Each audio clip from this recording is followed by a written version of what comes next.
Folks who spend entire careers on modeling internal combustion engines and particularly spark ignition systems will correctly criticize our thermodynamic model for the Otto cycle. And thus, we have come up with a model called the dual cycle that tries to sort of compromise and better reflect actual operation. So let's have a look at how we try to come up with an improved thermodynamic model for a spark ignition engine.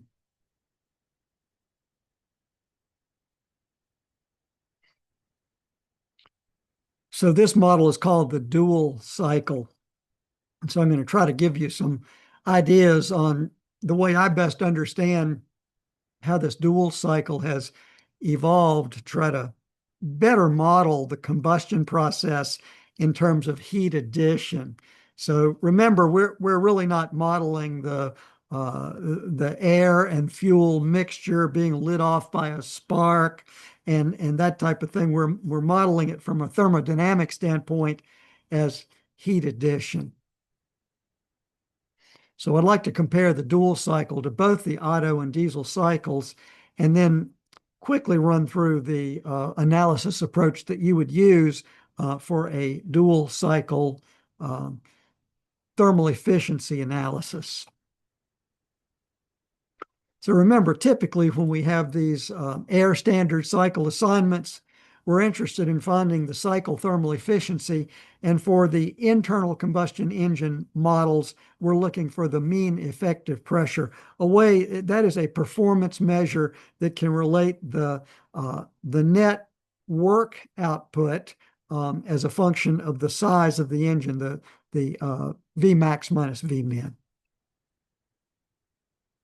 So I've tried to put in sort of my wordy description of how are we going to create these thermodynamic models?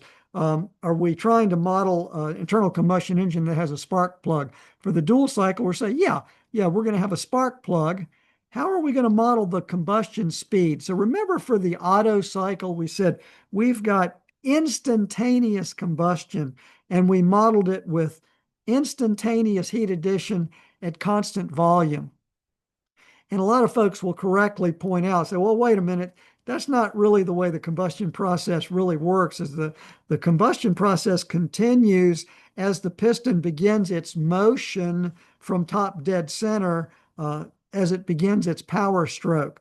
And so for the dual cycle, we're going to say, yeah, the combustion speed, it's fast, but we're going to combine it with some piston motion. And so our heat addition model is going to be a model for fast heating. In other words, constant volume heating, but not all of the heat goes in at that time. We're going to also recognize that we're heating as the piston is moving from top dead center at constant pressure. So let's look and see how that's going to work out for us in terms of thermodynamic modeling. Well, I've saved my tried and true screenshot from the book of the piston and cylinder, but let's see how the dual cycle shakes out on the pressure volume diagram. What looks familiar and what looks a little different? All right, well, looking very familiar is this compression stroke, 1 to 2, reversible adiabatic compression. Okay, remember, so Qn is 0, work out is going to be a negative number. We're integrating from right to left. Now we've got a model for some instantaneous heating at constant volume, process 2 to 3. That's part of the heat addition process. Of course, it's going to be positive. And do you see that for this part of the heating process, there's no work? There's no area under the curve, 2 to 3.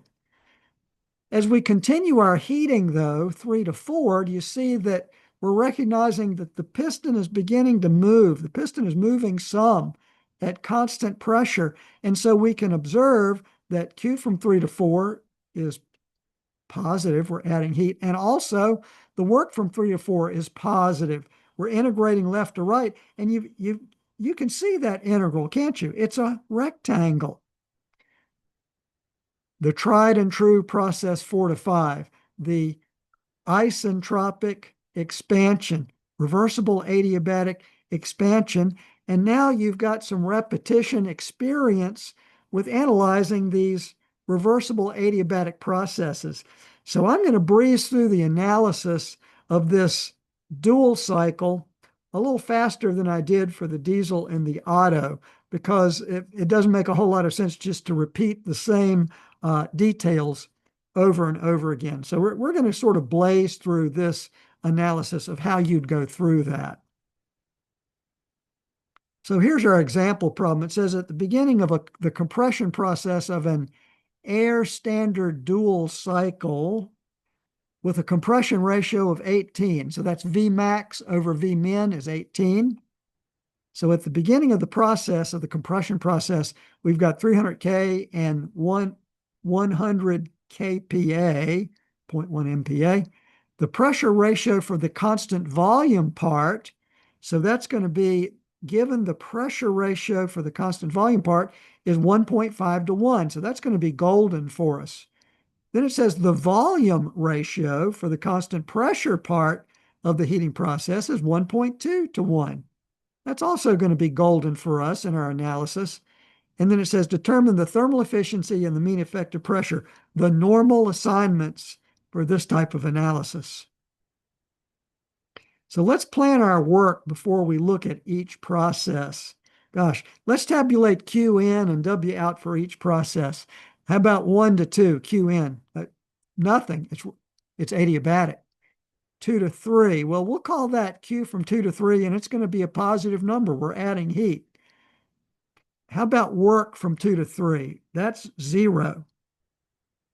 We're still adding heat from 3 to 4 at constant pressure. So I'm going to put in Q from 3 to 4. Both of those are going to be positive, and we're going to add those together to get our heat added to the cycle. And so 3 to 4, I've correctly said, oh, I've got P equals constant, and I've got a number greater than 0. I can see with my eyes that the work out from 3 to 4 is a positive number.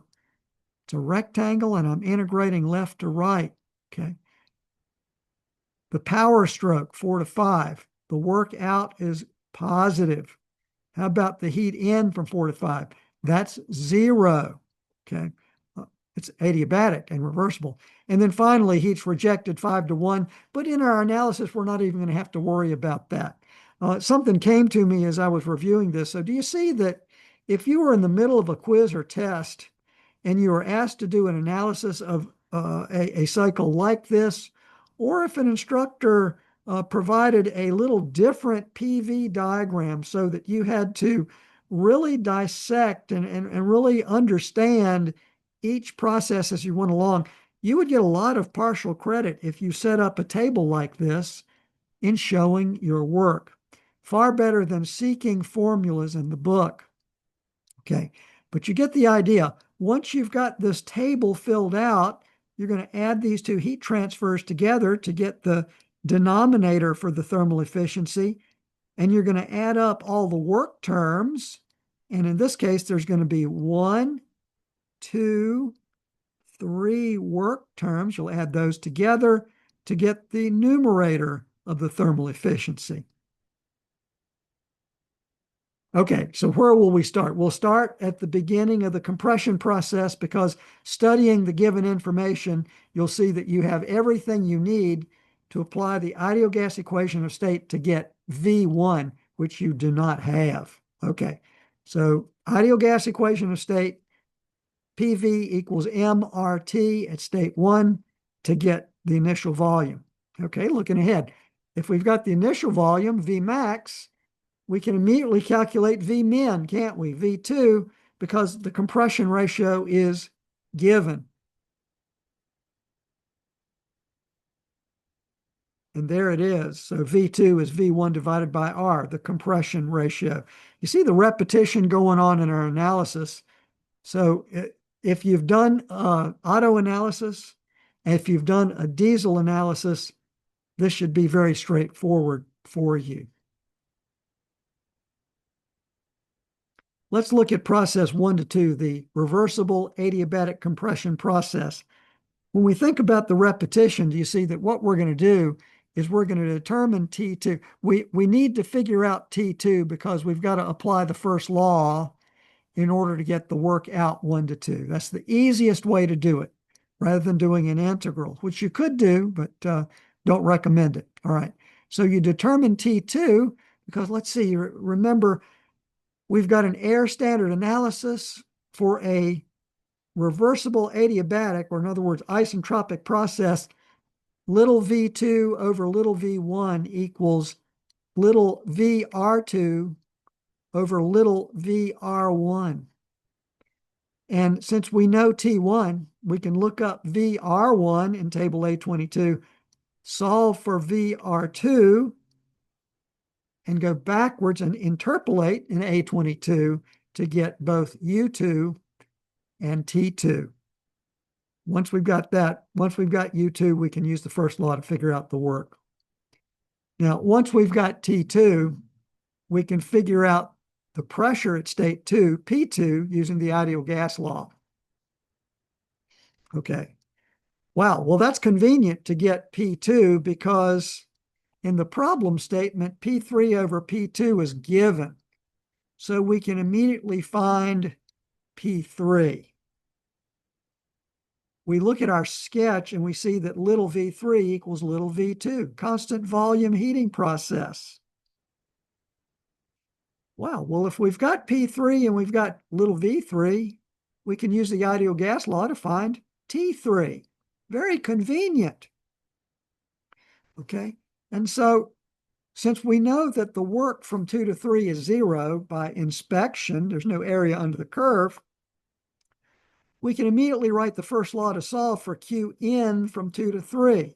Q in, 2 to 3, minus W out 2 to 3, that's 0, equals U3 minus U2. And since we just found T3, you can look up U3. That's the way you get the heat added from 2 to 3. Then we're going to analyze process 3 to 4, constant pressure heat addition. If we can find the work first, then we can use the first law to find the heat transfer. All right, well, let's see. How will we do that? Well, V4 over V3 is a given number from the problem statement. We already found little v3, that was little v2. So we can solve for V4. Great. All right, so we have V4 and we have V3. We observe that P4 equals P3, and we've already found P3. Okay. And so we can use the ideal gas law to find T4. It's very convenient. Okay. So now once we have T4, well, we will have, before that, we can get the work because I should have put this bullet up one little bullet higher because look, from these first 3 bullet items, we have everything we need to determine the work. Little w is P3 times little v4 minus little v3. Okay, so we've also found T4, so therefore we can look up U4 in table A22, use the first law from 3 to 4 to solve for the heat added. So that's going to be the other part of QH. So QH, the heat added, is going to be the sum of 2 to 3 plus 3 to 4 Qs. Okay. Finally, to finish off the analysis, we've got the isentropic process 4 to 5. Look at how familiar this is. We've got an isentropic process 4 to 5. We've got little v4. We've also got little v5 because that equals little v1. So we've got v5 over v4 equals vr5 over vr4 since it's isentropic. So we can solve for vr5. If we've got vr5, we go back to table A22, back calculate, interpolate for T5 and U5. And now we're set up to use the first law for process 4 to 5. Let's see. First law, 4 to 5. Q in, that's 0, minus W out from 4 to 5 equals U5 minus U4. So that's the way we're going to find the work out from 4 to 5. So now we've been through the full analysis. We've got all the works and heats we need. W net, we add them all together. And so I'm trying to, you see that this shaded part is going to be W net. I've got 1, 2, 3 instances of work. The others are 0. Okay. So that's going to give us W net. You see that the heat added is going to be the sum of Q to 2 to 3 plus Q from 3 to 4. A lot of students miss that. So the QH, the heat added in the thermal efficiency calculation, the denominator is the sum of 2 values. Okay, so that's going to give us the thermal efficiency of the cycle, the dual cycle, and the mean effective pressure is simply W net divided by V max minus V min. Well, that completes our analysis of internal combustion engine models. This dual cycle was a closed system analysis. We had isentropic compression and expansion processes, and the heat addition model was a compromise process where part of it was heat added at constant specific volume, and the other part was heat addition at constant pressure. So a combination of the Otto and diesel cycles. And so 3 of those processes involved work. And so I hope that the set of 3 videos for internal combustion engines helps you see how to go through step by step by step in analyzing these thermodynamic models for very traditional internal combustion engines. I had some clunky parts, didn't I? I made some mistakes on a few slides. That's going to happen. I hope I corrected those and found those.